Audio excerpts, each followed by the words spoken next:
right now. Pittsburgh's best sports show is about to begin. Call us or tweet us. We got things to talk about on the Ireland Contracting Nightly Sports Call. All right, thanks a lot, Ken, and thank you for tuning into the Ireland Contracting Nightly Sports Call. I'm Rich Walsh, and you can reach us tonight at 412-500 is the number. Paul Zeise is here, and we're going to be talking about the Steelers. Some good news and bad news at practice today.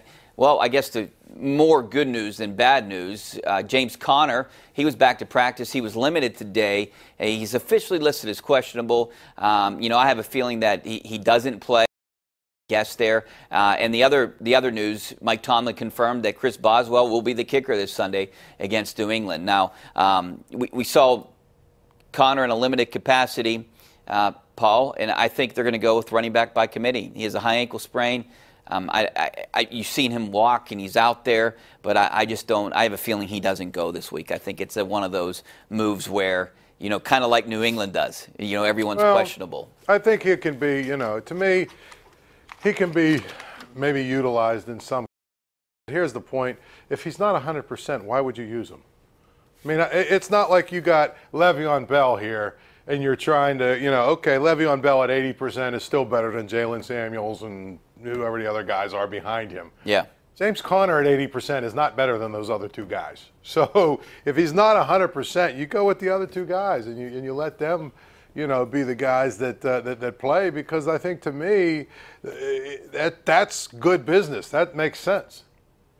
Yeah, I agree with you. I mean, especially because you got a guy like Stephen Ridley who has something to prove to this team. So I think he might be a little bit more motivated than someone else, because this is a team that let him go. Yeah, I don't even think it's about motivation. To me, if you've got one guy that's 80% and two other guys that are both 100%, why are you going to play the 80% guy? To me, well, maybe if he's a Le'Veon Bell kind of type. If player. He's Le'Veon Bell, yeah. If he's Antonio Brown, if he's Ben, obviously, 80% of Ben is still better than 100% of Josh Dobbs. But my point is, I don't think James Conner at 80% is better than those other two guys. And you know what? We kind of knew that Chris Boswell was going to be the guy yesterday, working with Zeise, said he played well. This can kind of just confirmed it today. But I would say he has a short leash. If he misses anything, I think he's in trouble. Oh, he'll be gone. Yeah, he'll be gone. But the thing is, if he misses anything in this game and it ends up they lose the game, it might not matter. Yeah, because you potentially be out of the. I mean, this is a big week for them. I call it a must-win. And if there's any you might not. Here's the thing: they've got to win 2 out of their 3. So if they lose this one, then they've got to win next week in New Orleans. So it's not quite 100% must-win, but I think this game is probably easier for them than next week.